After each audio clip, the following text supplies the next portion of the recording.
देश के high courts के अंदर 60 से 65 लाख केसेस पेंडिंग पड़े हुए हैं। तो हिंदुस्तान में 10 लाख की आबादी पर एक जज है। सुप्रीम कोर्ट के अंदर 96,000 केसेस पेंडिंग पड़े हुए हैं। 15 साल की बच्ची से प्रधानमंत्री लड़ेंगे तो कैसे न्याय होगा? आप माननीय श्री संजय सिंह।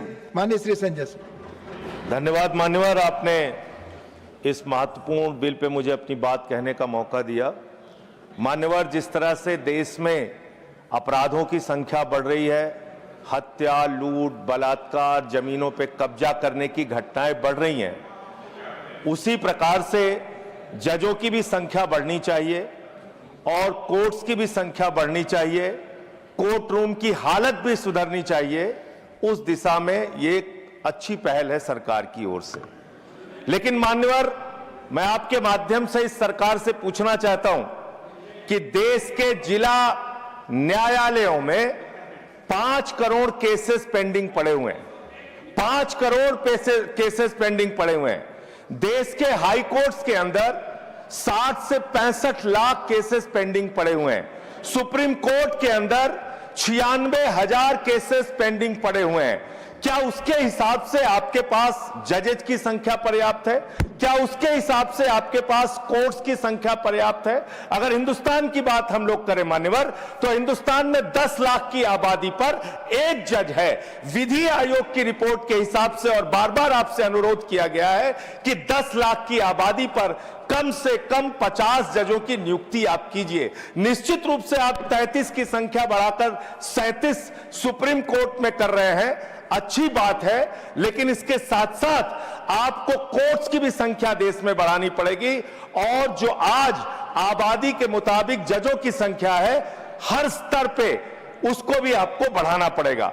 मान्यवर, मैं आपके माध्यम से यह सरकार से पूछना चाहता हूं, कांसीराम जी का नारा था, जिसकी जितनी संख्या भारी उसकी उतनी भागीदारी।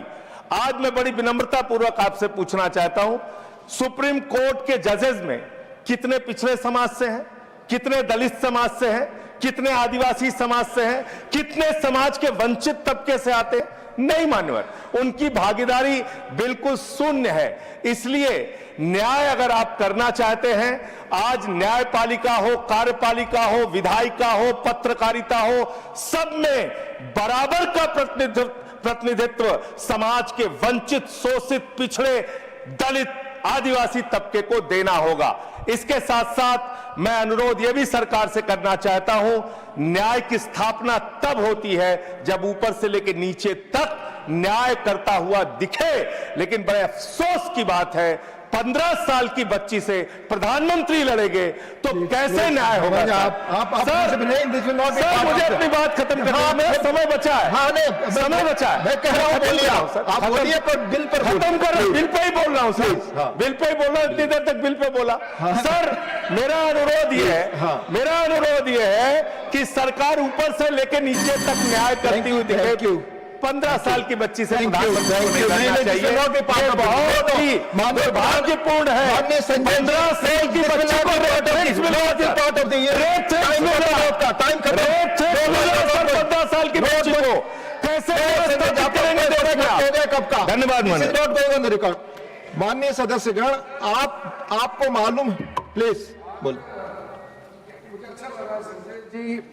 संजय सिंह जी पहली बार किसी गवर्नमेंट बिल को समर्थन दिया है और अच्छा पहल है बोला है, अच्छा लगा। प्लीज, झूठ सब संसदीय है, झूठ संसदीय है। प्लीज संजय जी बैठ जाइए, आप बैठ जाइए, उन्हें बोलने दीजिए। मैंने आपको तारीफ इसलिए किया क्योंकि आपने बिल को अच्छा पहल बोला। दूसरी बात, उन्होंने SC ST रिजर्वेशन जुडिशरी में बताया, ये अपॉइंटमेंट नोटिफिकेशन सरकार जरूर करते हैं, नाम तय तो कॉलेजम करते हैं। वहां SC ST का नाम अगर कॉलेजम नहीं भेजेंगे, सरकार अपने आप से नाम ढूंढ करके अपॉइंट कर नहीं सकता है। इसलिए कहीं गलत मैसेज ना जाए कि सरकार SC ST का अनदेखा किया गया है, गलत मैसेज ना जाए, इसलिए मैं स्पष्टीकरण करने के लिए खड़ा हुआ। धन्यवाद। माननीय सदस्यगण, प्लीज नो प्लीज। माननीय सदस्यगण, मेरा आप सबसे निवेदन है, एक मिनट, मेरा आप दोनों बैठ जाए, it is not going on record, no, नहीं नहीं नहीं नहीं नहीं, माननीय सदस्यगण, आप सभी अच्छी तरह जानते हैं कि बड़े पदों पर बैठे हुए लोगों के बारे में कोई टिप्पणी करना चाहते हैं तो सब्सटेंसिव मोशन लाना चाहते हैं। आप ये रूल से अवेयर होते हुए भी आप ऐसा करते हैं, दुर्भाग्यपूर्ण है। प्लीज